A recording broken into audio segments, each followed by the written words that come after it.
गीता के 2000 वर्ष बाद तक धर्म के नाम पर संप्रदाय नहीं बने थे, इसीलिए गीता मजहब मुक्त है। उस समय विश्व मनीषा में एक ही शास्त्र गूंज रहा था, उपनिषद सार गीता। मोक्ष और समृद्धि का स्रोत गीता। शास्त्र पढ़ने की अपेक्षा उसका श्रवण अधिक लाभदायक है, क्योंकि उच्चारण की शुद्धता इत्यादि में एकाग्रता बंट जाती है। इसीलिए सरल भाषा में रूपांतरित यथार्थ गीता के ये कैसेट आपकी सेवा में प्रस्तुत है। इनके श्रवण से बच्चे बच्चे में, पास पड़ोस में परमात्मा के शुभ संस्कारों का संचार होगा। आपके घर आंगन का वायुमंडल भी तपोभूमि सा सुरभित हो उठेगा।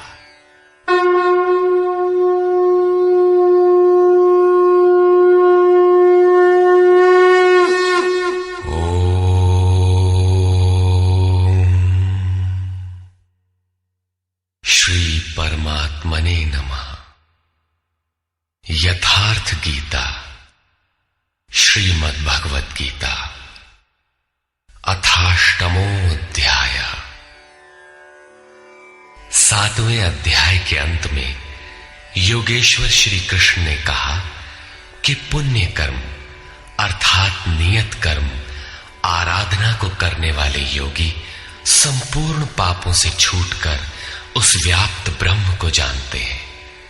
अर्थात कर्म कोई ऐसी वस्तु है जो व्याप्त ब्रह्म की जानकारी दिलाता है।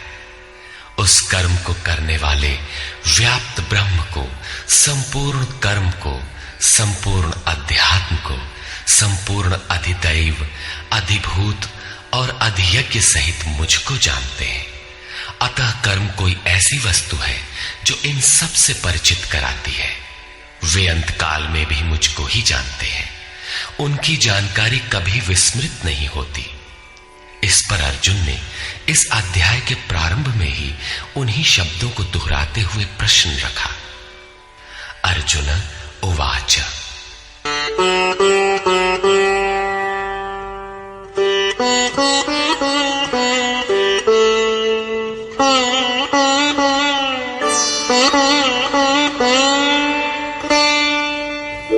किं तद्ब्रह्म किमध्यात्मम् किं कर्म पुरुषोत्तम अधिभूतं च किं प्रोक्तम् अधिदैवं किमुच्यते। हे पुरुषोत्तम, वो ब्रह्म क्या है, अध्यात्म क्या है, कर्म क्या है, अधिभूत तथा अधिदैव किसे कहा जाता है? अधियज्ञः कथं कोत्र देहेऽस्मिन् मधुसूदन प्रयाणकाले च कथं ज्ञेयोऽसि नियतात्मभिः। हे मधुसूदन, यहां अधियज्ञ कौन है और वह इस शरीर में कैसे है?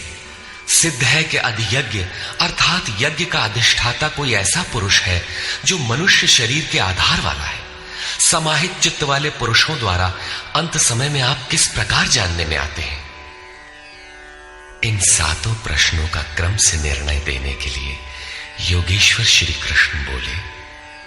श्री भगवान उवाच।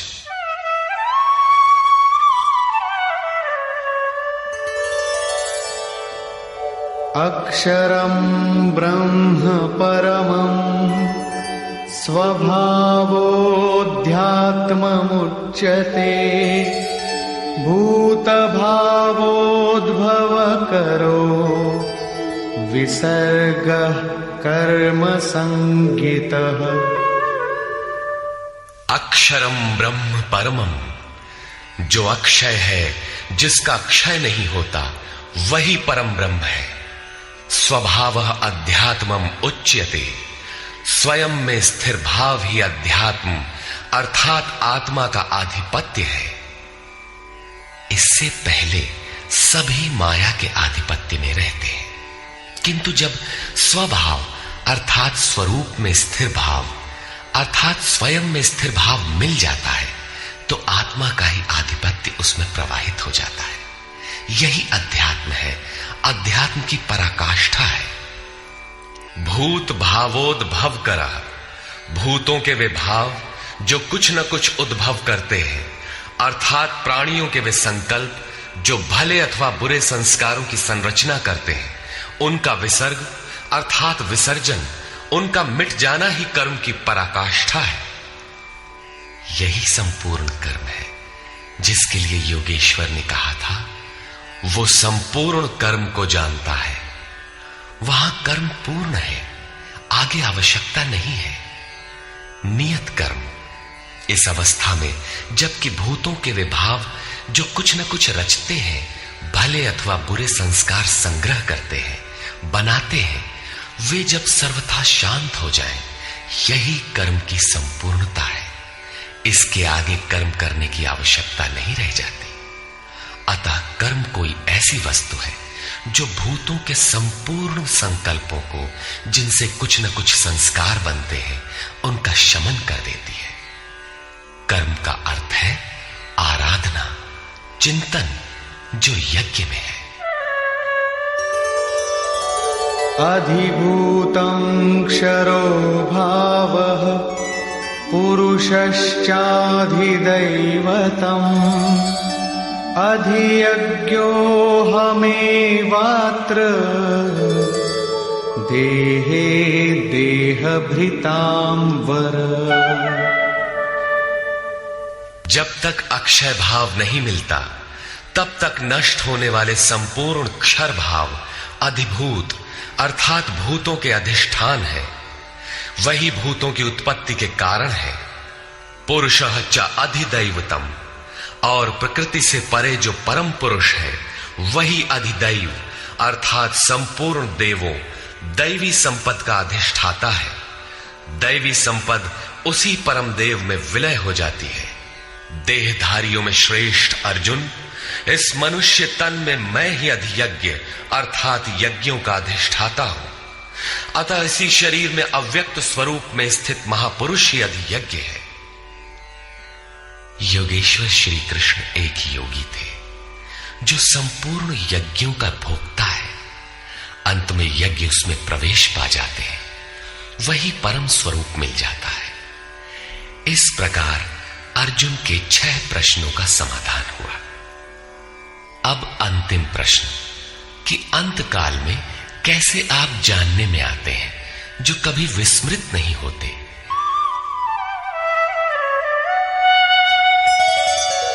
अंतकाले च मामेव स्मरन् मुक्त्वा कलेवरम् यः प्रयाति समद्भावम् याति नास्त्यत्र संशयः।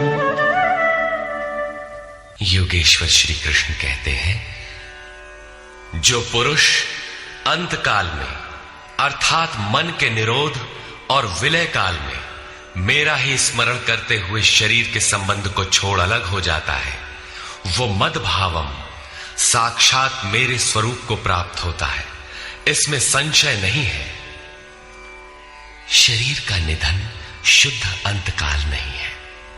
मरने के बाद भी शरीरों का क्रम पीछे लगा रहता है। संचित संस्कारों की सतह के मिट जाने के साथ ही मन का निरोध हो जाता है, और वो मन भी जब विलय हो जाता है तो वहीं पर अंतकाल है, जिसके बाद शरीर धारण नहीं करना पड़ता। ये क्रियात्मक है, केवल कहने से वार्ता क्रम से समझ में नहीं आता। जब तक वस्त्रों की तरह शरीर का परिवर्तन हो रहा है तब तक शरीरों का अंत कहां हुआ। मन के निरोध और निरुद्ध मन के भी विलय काल में जीते जी शरीर के संबंधों का विच्छेद हो जाता है। यदि मरने के बाद ही यह स्थिति मिलती तो श्री कृष्ण भी पूर्ण नहीं होते। उन्होंने कहा कि अनेक जन्म के अभ्यास से प्राप्ति वाला ज्ञानी साक्षात मेरा स्वरूप है। मैं वह हूं और वह मुझ में है। लेश मात्र भी उसमें और मुझ में अंतर नहीं है। ये जीते जी प्राप्ति है। जब फिर कभी शरीर न मिले वही शरीरों का अंत है। ये तो वास्तविक शरीरांत का चित्रण हुआ, जिसके पश्चात जन्म नहीं लेना पड़ता है। दूसरा शरीरांत मृत्यु है, जो लोक प्रचलित है, किंतु इस शरीरांत के पश्चात पुनः जन्म लेना पड़ता है।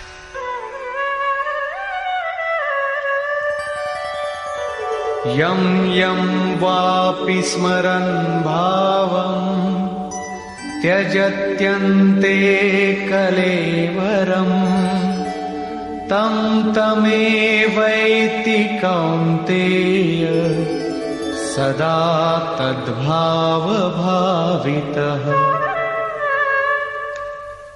कौन्तेय, मृत्यु के समय मनुष्य जिस भी भाव को स्मरण करता हुआ शरीर को त्यागता है, उसको ही प्राप्त होता है। तब तो बड़ा सस्ता सौदा है। आजीवन मौज करें, मरने लगे तो भगवान का स्मरण कर लेंगे। किंतु श्री कृष्ण कहते हैं ऐसा होता नहीं। सदा तद्भाव भावितः, उस ही भाव का चिंतन कर पाता है जैसा जीवन भर किया है। वही विचार बरबस आ जाता है जिसका जीवन भर अभ्यास किया गया है, अन्यथा नहीं हो पाता। तस्मात् सर्वेषु कालेषु मामनुस्मर युध्य च मय्यर्पितमनो बुद्धिः मामे वैश्यस्य संशयम्। इसलिए अर्जुन, तू हर समय मेरा स्मरण कर और युद्ध कर। मुझ में अर्पित मन और बुद्धि से युक्त होकर तो निसंदेह मुझे ही प्राप्त होगा। निरंतर चिंतन और युद्ध एक साथ कैसे संभव है? हो सकता है कि निरंतर चिंतन और युद्ध का यही स्वरूप हो कि जय कन्हैया लाल की, जय भगवान की कहते रहें और बाण चलाते रहें। किंतु स्मरण का स्वरूप अगले श्लोक में स्पष्ट करते हुए योगेश्वर कहते हैं,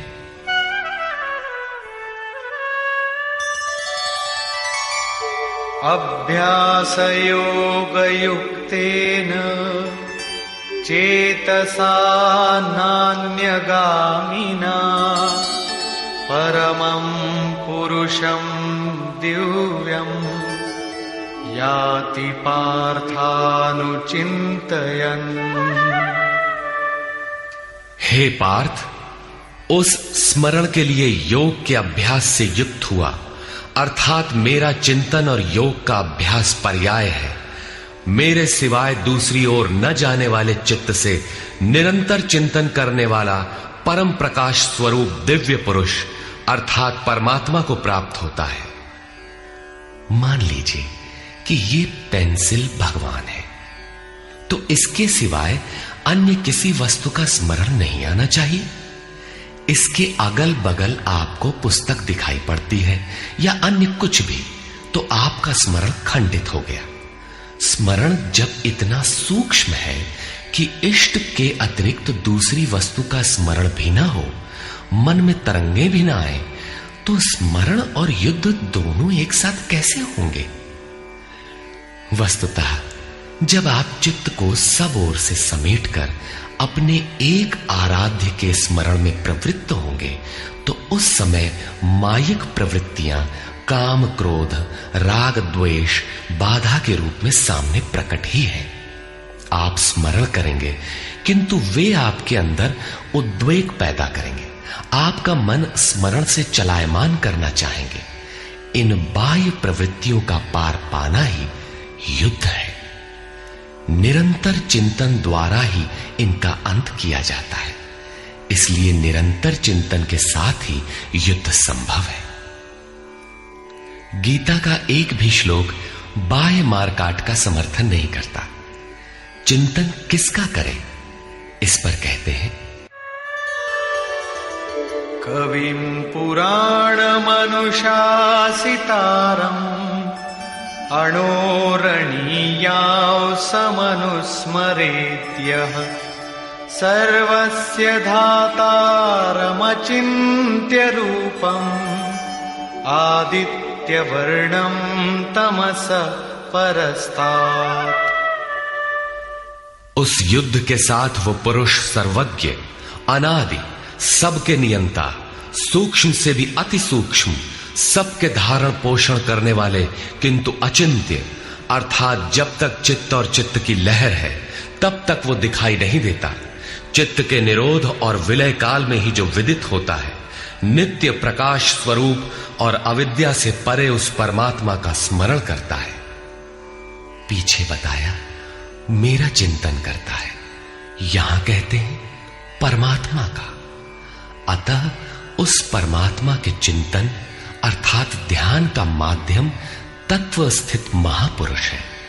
इसी क्रम में प्रयाण काले मनसाचलेन भक्त्या युक्तो योग बलेन चैव भ्रुवोर्मध्ये प्राणमावेश्य सम्यक् सतं परम पुरुषमुपैति दिव्यम्।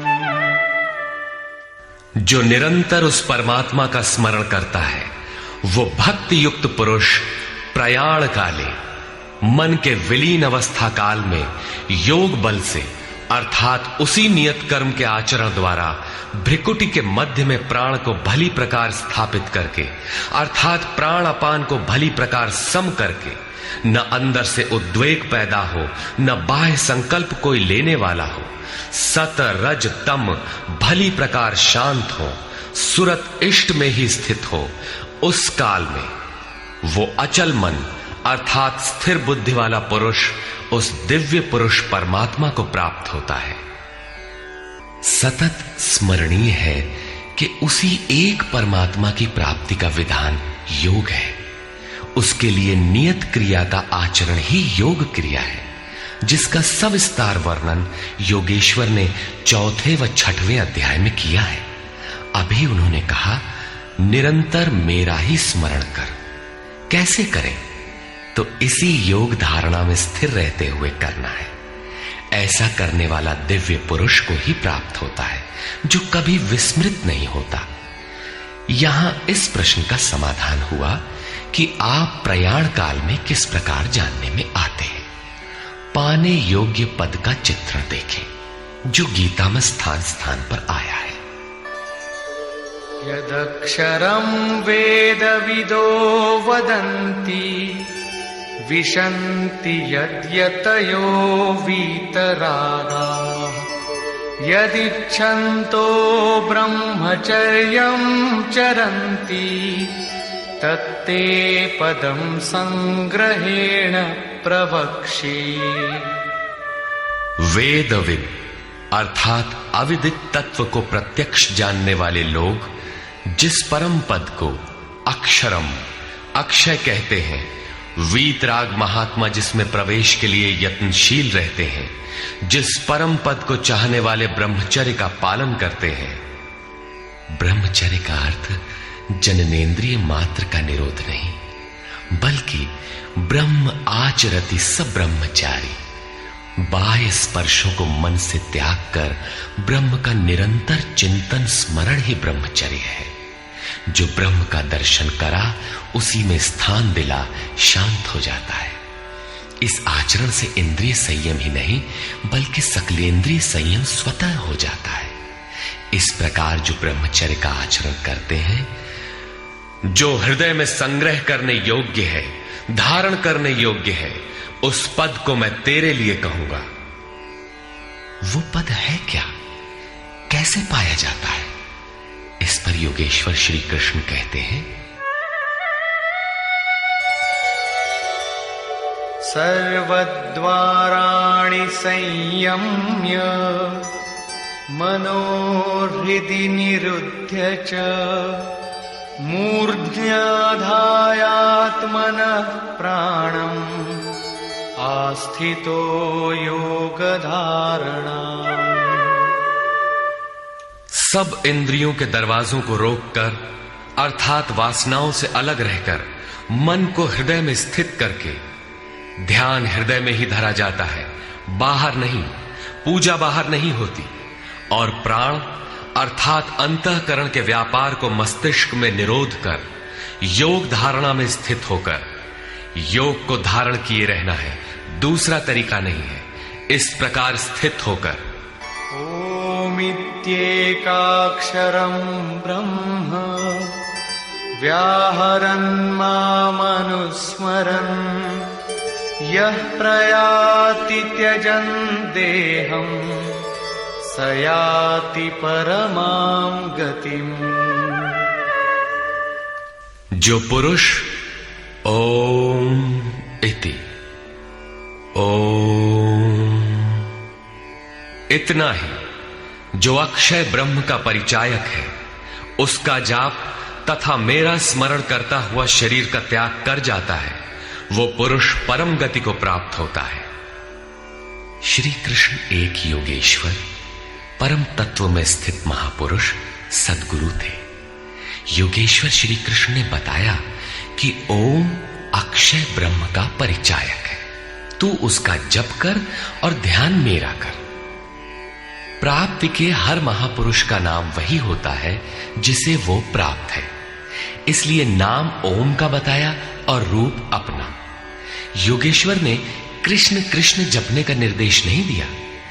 कालांतर में भावुकों ने उनका भी नाम जपना आरंभ कर दिया और अपनी श्रद्धा के अनुसार उसका फल भी पाते हैं। जैसा कि मनुष्य की श्रद्धा जहां टिक जाती है, वहां मैं ही उसकी श्रद्धा को पुष्ट करता तथा मैं ही फल का विधान भी करता हूं। श्री कृष्ण ओम पर बल देते हैं। ओहम स ओम, अर्थात वो सत्ता मेरे भीतर है। ये ओम भी उस परम सत्ता का परिचय देकर शांत हो जाता है। वास्तव में उस प्रभु के अनंत नाम है, किंतु जप के लिए वही नाम सार्थक है जो छोटा हो, श्वास में ढल जाए और एक परमात्मा का ही बोध कराता हो। उससे भिन्न अनेक देवी देवताओं की अविवेकपूर्ण कल्पना में उलझाकर लक्ष्य से दृष्टि न हटा दे। प्रारंभिक साधक नाम तो जपते हैं, किंतु महापुरुष के स्वरूप का ध्यान करने में हिचकते हैं। वे अपनी अर्जित मान्यताओं का पूर्वाग्रह छोड़ नहीं पाते। वे किसी अन्य देवता का ध्यान करते हैं जिसका योगेश्वर श्री कृष्ण ने निषेध किया है। अतः पूर्ण समर्पण के साथ किसी अनुभवी महापुरुष की शरण में पुण्य पुरुषार्थ सबल होते ही कुतर्कों का शमन और यथार्थ क्रिया में प्रवेश मिल जाएगा। योगेश्वर श्री कृष्ण के अनुसार इस प्रकार ओम के जप और परमात्म स्वरूप सद्गुरु के स्वरूप का निरंतर स्मरण करने से मन का निरोध और विलय हो जाता है और उसी क्षण शरीर के संबंध का त्याग हो जाता है। केवल मरने से शरीर पीछा नहीं छोड़ता। अनन्यचेता सततम यो मां स्मरति नित्यशः तस्याहं सुलभः पार्थ नित्ययुक्तस्य योगिनः। मेरे अतिरिक्त और कोई चित्त में है ही नहीं। उस अन्य किसी का चिंतन न करता हुआ अर्थात अनन्य चित्त से स्थिर हुआ जो अनवरत मेरा स्मरण करता है, उस नित्य मुझसे युक्त योगी के लिए मैं सुलभ हूं। आपके सुलभ होने से क्या मिलेगा? मामुपेत्य पुनर्जन्म दुःखालयम् शाश्वतम् नाप्नुवन्ति महात्मानः संसिद्धिं परमां गताः। मुझे प्राप्त कर वे दुखों के स्थान स्वरूप क्षणभंगुर पुनर्जन्म को प्राप्त नहीं होते, बल्कि परम सिद्धि को प्राप्त होते हैं। अर्थात मुझे प्राप्त होना अथवा परम सिद्धि को प्राप्त होना एक ही बात है। केवल भगवान ही ऐसे हैं जिन्हें पाकर उस पुरुष का पुनर्जन्म नहीं होता। फिर पुनर्जन्म की सीमा कहां तक है? आब्रह्म भुवनाल्लोका पुनरावर्तिनोऽर्जुन मामुपेत्य तु कौन्तेय पुनर्जन्म न विद्यते। अर्जुन, ब्रह्मा से लेकर कीट पतंगादि सभी लोक पुनरावर्ती है, जन्म लेने और मरने तथा पुनः पुनः इसी क्रम में चलने वाले हैं। किंतु कौन्तेय, मुझे प्राप्त होकर उस पुरुष का पुनर्जन्म नहीं होता। धर्म ग्रंथों में लोक लोकांतरों की परिकल्पना ईश्वर पद की विभूतियों को बोध कराने के आंतरिक अनुभव या रूपक मात्र है। अंतरिक्ष में न तो कोई ऐसा गड्ढा है जहां कीड़े काटते हों और न ऐसे महल जिसे स्वर्ग कहा जाता हो। दैवी संपत्ति से युक्त पुरुष देवता और आसुरी संपत्ति से युक्त मनुष्य ही असुर है। श्री कृष्ण के ही सगे संबंधी कंस राक्षस और बाणासुर दैत्य थे। देव मानव तिर्यक योनियां ही विभिन्न लोक हैं।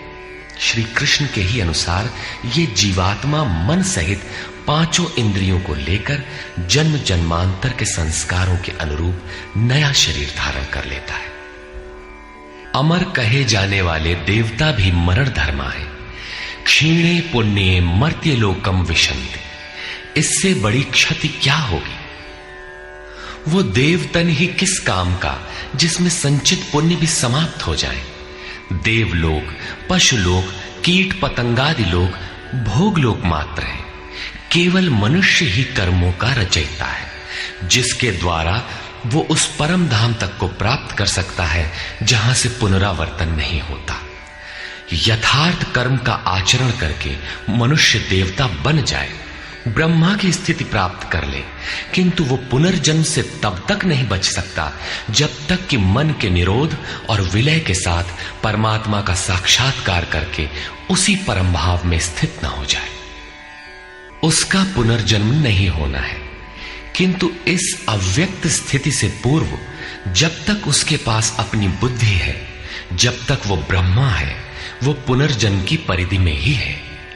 इन्हीं तथ्यों पर प्रकाश डालते हुए योगेश्वर श्री कृष्ण कहते हैं, सहस्रयुग पर्यन्तम् अहर्यद् ब्रह्मणो विदुः रात्रिं युग सहस्रान्ताम् तेहोरात्रविदो जनाः। जो 1000 चतुर्युगों की ब्रह्मा की रात्रि और 1000 चतुर्युगों के उसके दिन को साक्षात जानते हैं, वे पुरुष समय के तत्व को यथार्थ जानते हैं। प्रस्तुत श्लोक में दिन और रात विद्या और अविद्या के रूपक हैं। ब्रह्म विद्या से संयुक्त बुद्धि ब्रह्मा की प्रवेशिका तथा ब्रह्म विद्वरिष्ठ बुद्धि ब्रह्मा की पराकाष्ठा है। विद्या से संयुक्त बुद्धि ही ब्रह्मा का दिन है। जब विद्या कार्यरत होती है, उस समय योगी स्वरूप की ओर अग्रसर होता है। अंतःकरण की सहस्रों प्रवृत्तियों में ईश्वरीय प्रकाश का संचार हो उठता है। इस प्रकार अविद्या की रात्रि आने पर अंतःकरण की सहस्रों प्रवृत्तियों में माया का द्वंद्व प्रवाहित होता है। प्रकाश और अंधकार की यहीं तक सीमा है। इसके पश्चात न तो अविद्या रह जाती है और न विद्या है। वो परम तत्व परमात्मा विदित हो जाता है। जो इसे तत्व से भली प्रकार जानते हैं, वे योगी जन काल के तत्व को जानने वाले हैं कि कब अविद्या की रात होती है, कब विद्या का दिन आता है, काल का प्रभाव कहां तक है अथवा समय कहां तक पीछा करता है। प्रारंभिक मनीषी अंतःकरण को चित्त अथवा कभी कभी केवल बुद्धि कहकर संबोधित करते थे। कालांतर में अंतःकरण का विभाजन मन, बुद्धि, चित्त और अहंकार की 4 प्रमुख वृत्तियों में किया गया। वैसे अंतःकरण की प्रवृत्तियां अनंत हैं। बुद्धि के अंतराल में ही अविद्या की रात्रि होती है और उसी बुद्धि में विद्या का दिन भी होता है। यही ब्रह्मा की रात्रि और दिन है। जगत रूपी रात्रि में सभी जीव अचेत पड़े हैं। प्रकृति में विचरण करती हुई उनकी बुद्धि उस प्रकाश स्वरूप को नहीं देख पाती, किंतु योग का आचरण करने वाले योगी इससे जग जाते हैं। वे स्वरूप की ओर बढ़ते हैं। जैसा कि गोस्वामी तुलसीदास ने रामचरितमानस में लिखा है, कबहु दिवस मह निबिड़तम, कबहुक प्रकट पतंग, बिन सई उपजई ज्ञान जिमि, पाई कुसंग सुसंग। विद्या से संयुक्त बुद्धि कुसंग पाकर अविद्या में परिणत हो जाती है। पुनः सुसंग से विद्या का संचार उसी बुद्धि में हो जाता है।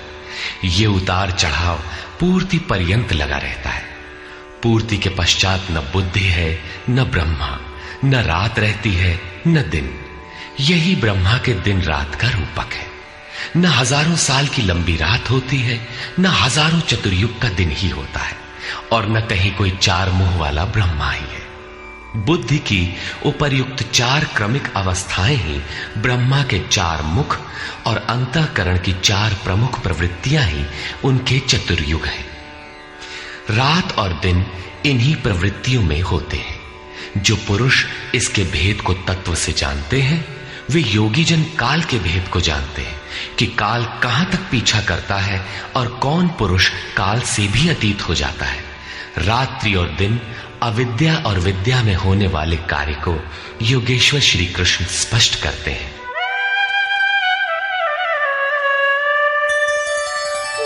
अव्यक्ताद्व्यक्तयः सर्वाः प्रभवन्त्यः रागमे, रात्र्यागमे प्रलीयन्ते, तत्रैवाव्यक्त संज्ञके। ब्रह्मा के दिन के प्रवेश काल में अर्थात विद्या, दैवी संपत्ति के प्रवेश काल में संपूर्ण प्राणी अव्यक्त बुद्धि में जागृत हो जाते हैं, और रात्रि के प्रवेश काल में उसी अव्यक्त अदृश्य बुद्धि में जागृति के सूक्ष्म तत्व अचेत हो जाते हैं। वे प्राणी अविद्या की रात्रि में स्वरूप को स्पष्ट देख नहीं पाते, किंतु उनका अस्तित्व रहता है। जागृत होने और अचेत होने का माध्यम ये बुद्धि है, जो सब में अव्यक्त रहती है, दृष्टिगोचर नहीं है। भूतग्रामः स एवायम्, भूत्वा भूत्वा प्रलीयते, रात्र्यागमे वशः पार्थ, प्रभवत्यः रागमे। हे पार्थ, सब प्राणी इस प्रकार जागृत होकर, प्रकृति से विवश होकर अविद्या रूपी रात्रि के आने पर अचेत हो जाते हैं। वे नहीं देख पाते कि हमारा लक्ष्य क्या है। दिन के प्रवेश काल में वे पुनः जागृत हो जाते हैं। जब तक बुद्धि है तब तक इसके अंतराल में विद्या और अविद्या का क्रम चलता रहता है, तब तक वो साधक ही है। परस्तस्मात्तु भावोऽन्यो, व्यक्तो व्यक्तात् सनातनः, यः सः सर्वेषु भूतेषु नश्यत्सु न विनश्यति। एक तो ब्रह्मा अर्थात बुद्धि अव्यक्त है, इंद्रियों से दिखाई नहीं पड़ती, और इससे भी परे सनातन अव्यक्त भाव है, जो भूतों के नष्ट होने पर भी नष्ट नहीं होता। अर्थात विद्या में सचेत और अविद्या में अचेत, दिन में उत्पन्न और रात्रि में विलीन भावों वाले अव्यक्त ब्रह्मा के भी मिट जाने पर वो सनातन अव्यक्त भाव मिलता है, जो नष्ट नहीं होता। बुद्धि में होने वाले उक्त दोनों उतार चढ़ाव जब मिट जाते हैं, तब सनातन अव्यक्त भाव मिलता है, जो मेरा परम धाम है। जब सनातन अव्यक्त भाव प्राप्त हो गया तो बुद्धि भी उसी भाव में रंग जाती है, उसी भाव को धारण कर लेती है। इसलिए वो बुद्धि स्वयं तो मिट जाती है और उसके स्थान पर सनातन अव्यक्त भाव ही शेष बचता है। अव्यक्तोऽक्षर इत्युक्तः तमाहुः परमां गतिम्, यं प्राप्य न निवर्तन्ते, तद्धाम परमं मम। उस सनातन अव्यक्त भाव को अक्षर अर्थात अविनाशी कहा जाता है, उसी को परम गति कहते हैं। वही मेरा परम धाम है, जिसे प्राप्त होकर मनुष्य पीछे नहीं आते, उनका पुनर्जन्म नहीं होता। इस सनातन अव्यक्त भाव की प्राप्ति का विधान बताते हैं। पुरुष स पर पार्थ भक्त्या लभ्यस्त्वनन्यया यस्यान्तस्थानि भूतानि येन सर्वमिदं ततम्। पार्थ, जिस परमात्मा के अंतर्गत संपूर्ण भूत है, जिससे संपूर्ण जगत व्याप्त है, सनातन अव्यक्त भाव वाला वो परम पुरुष अनन्य भक्ति से प्राप्त होने योग्य है। अनन्य भक्ति का तात्पर्य है कि परमात्मा के सिवाय अन्य किसी का स्मरण न करते हुए उनसे जुड़ जाए। अनन्य भाव से लगने वाले पुरुष भी कब तक पुनर्जन्म की सीमा में हैं और कब वे पुनर्जन्म का अतिक्रमण कर जाते हैं, इस पर योगेश्वर कहते हैं। यत्र काले त्वनावृत्तिम् आवृत्तिं चैव योगिनः प्रयाता यान्ति तं कालं वक्ष्यामि भरतर्षभ। हे अर्जुन, जिस काल में शरीर त्याग कर गए हुए योगी जन पुनर्जन्म को नहीं पाते और जिस काल में शरीर त्यागने पर पुनर्जन्म पाते हैं, मैं अब उस काल का वर्णन करता हूं।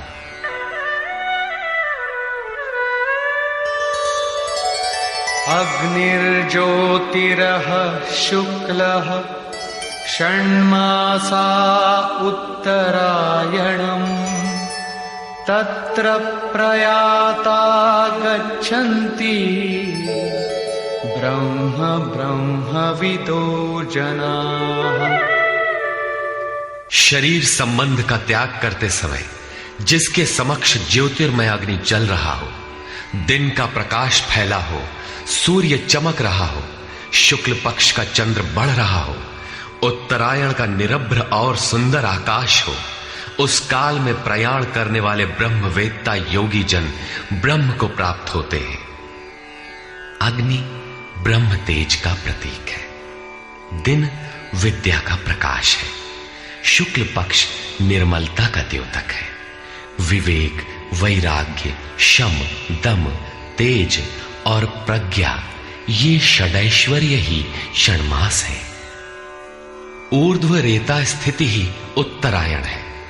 प्रकृति से सर्वथा परे इस अवस्था में जाने वाले ब्रह्मवेत्ता योगी जन ब्रह्म को प्राप्त होते हैं। उनका पुनर्जन्म नहीं होता, किंतु अनन्य चित्त से लगे हुए योगी जन यदि इस आलोक को प्राप्त नहीं कर पाए, जिनकी साधना अभी पूर्ण नहीं, उनका क्या होता है, इस पर कहते हैं। धूमो रात्रिस्तथा कृष्णः षण्मासा दक्षिणायनम् तत्र चान्द्रमसं ज्योतिः योगी प्राप्य निवर्तते। जिसके प्रयाण काल में धुआं फैल रहा हो, योगाग्नि हो। अग्नि यज्ञ प्रक्रिया में पाए जाने वाले अग्नि का स्वरूप है, किंतु धुएं से आच्छादित हो, अविद्या की रात्रि हो, अंधेरा हो, कृष्ण पक्ष का चंद्रमा क्षीण हो रहा हो, कालिमा का बाहुल्य हो, षड विकारों अर्थात काम, क्रोध, लोभ, मोह, मद और मत्सर से युक्त दक्षिणायन अर्थात बहिर्मुखी हो, जो परमात्मा के प्रवेश से अभी बाहर है, उस योगी को पुनः जन्म लेना पड़ता है। तो क्या शरीर के साथ उस योगी की साधना नष्ट हो जाती है? इस पर योगेश्वर श्री कृष्ण कहते हैं। शुक्ल कृष्णे गति हेते जगतः शाश्वते मते एकया यात्यनावृत्तिम् अन्यया वर्तते पुनः। उपर्युक्त शुक्ल और कृष्ण दोनों प्रकार की गतियां जगत में शाश्वत हैं, अर्थात साधन का कभी विनाश नहीं होता। एक अर्थात शुक्ल अवस्था में प्रयाण करने वाला पीछे न आने वाली परम गति को प्राप्त होता है, और दूसरी अवस्था में जिसमें क्षीण प्रकाश तथा अभी कालिमा है, ऐसी अवस्था को गया हुआ पीछे लौटता है, जन्म लेता है। जब तक पूर्ण प्रकाश नहीं मिलता तब तक उसे भजन करना है। प्रश्न पूर्ण हुआ। अब इसके लिए साधन पर पुनः बल देते हैं।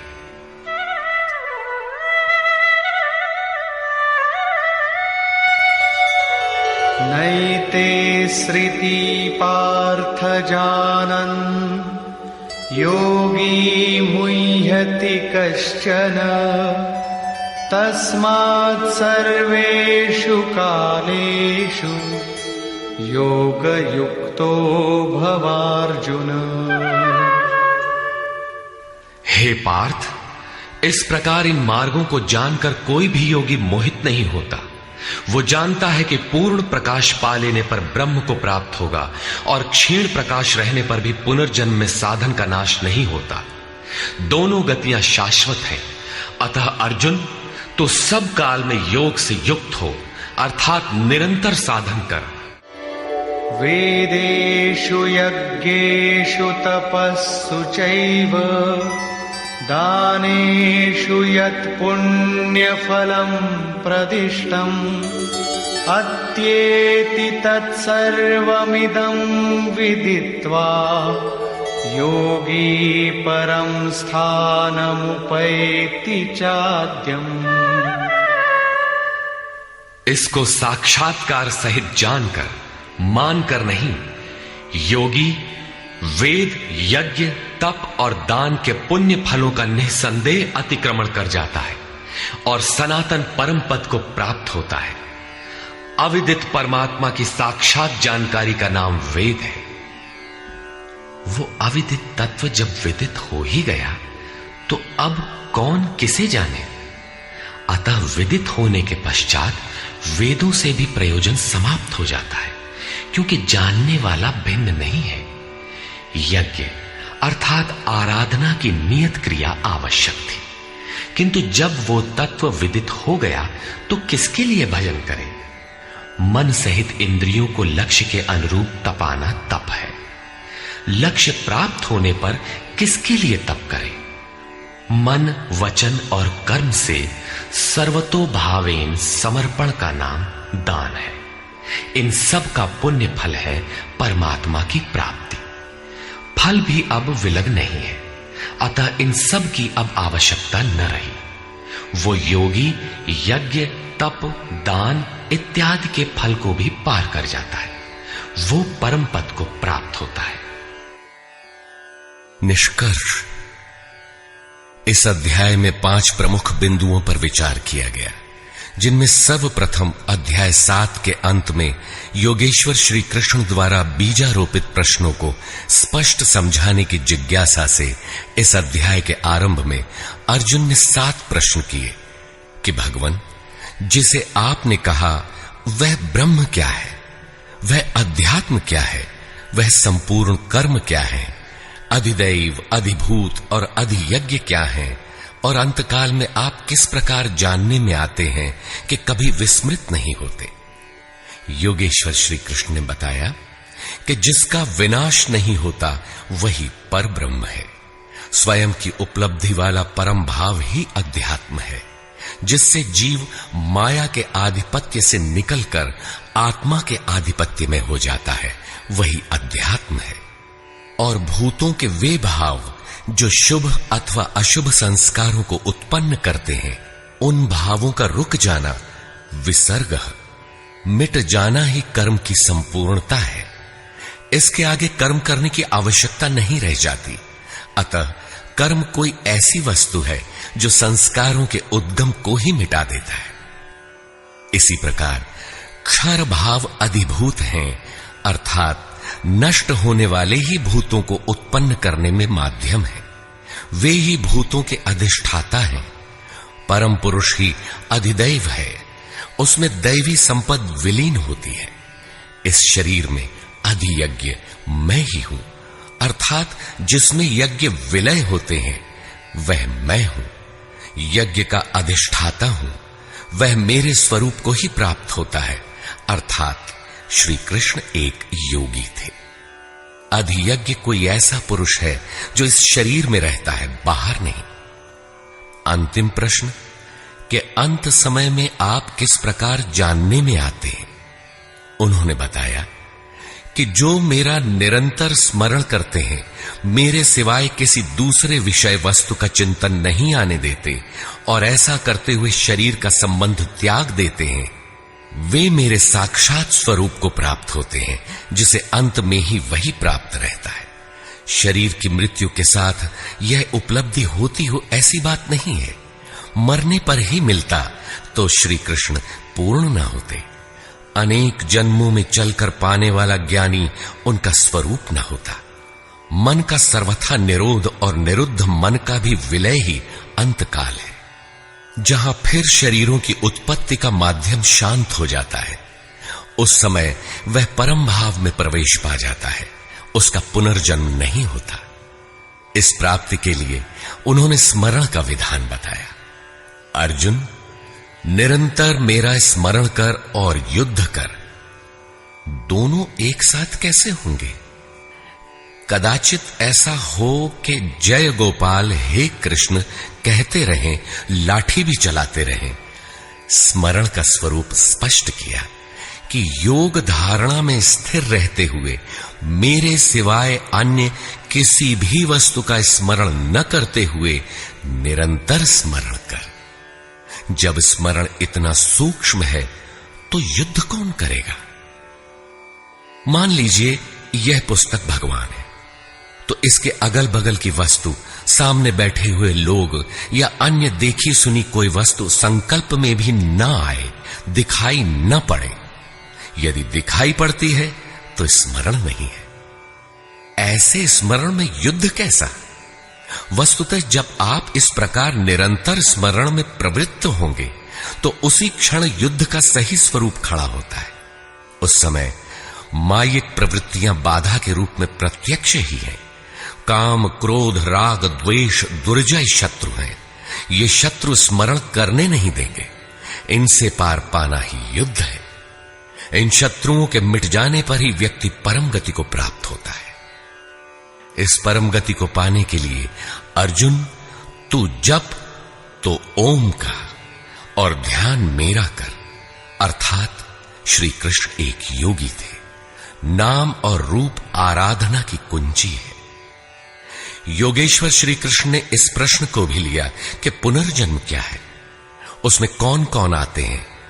उन्होंने बताया कि ब्रह्मा से लेकर यावन मात्र जगत पुनरावर्ती है और इन सब के समाप्त होने पर भी मेरा परम अव्यक्त भाव तथा उसमें स्थिति समाप्त नहीं होती। इस योग में प्रविष्ट पुरुष की दो गतियां हैं। जो पूर्ण प्रकाश को प्राप्त षडैश्वर्य संपन्न ऊर्ध्वरेता है, जिसमें लेश मात्र भी कमी नहीं है, वह परम गति को प्राप्त होता है। यदि उस योग कर्ता में लेश मात्र भी कमी है, कृष्ण पक्ष सी कालिमा का संचार है, ऐसी अवस्था में शरीर का समय समाप्त होने वाले योगी को जन्म लेना पड़ता है। वह सामान्य जीव की तरह जन्म मरण के चक्कर में नहीं फंसता, बल्कि जन्म लेकर उससे आगे की शेष साधना को पूरा करता है। इस प्रकार आगे के जन्म में उसी क्रिया से चलकर वह भी वहीं पहुंच जाता है जिसका नाम परम धाम है। पहले भी श्री कृष्ण कह आए हैं कि इसका थोड़ा भी साधन जन्म मरण के महान भय से उद्धार करा के ही छोड़ता है। दोनों रास्ते शाश्वत हैं, अमिट हैं। इस बात को समझकर कोई भी पुरुष योग से चलायमान नहीं होता। अर्जुन, तू योगी बन। योगी वेद, तप, यज्ञ और दान के भी पुण्य फलों का उल्लंघन कर जाता है, परम गति को प्राप्त होता है। इस अध्याय में स्थान स्थान पर परम गति का चित्रण किया गया है, जिसे अव्यक्त, अक्षय और अक्षर कहकर संबोधित किया गया है, जिसका कभी क्षय अथवा विनाश नहीं होता। अतः ओम तत्सदिति श्रीमद् भगवद गीता सूपनिषत्सु ब्रह्म विद्यायाम योग शास्त्रे श्री कृष्णार्जुन संवादे अक्षर ब्रह्म योगो नाम अष्टमोऽध्यायः।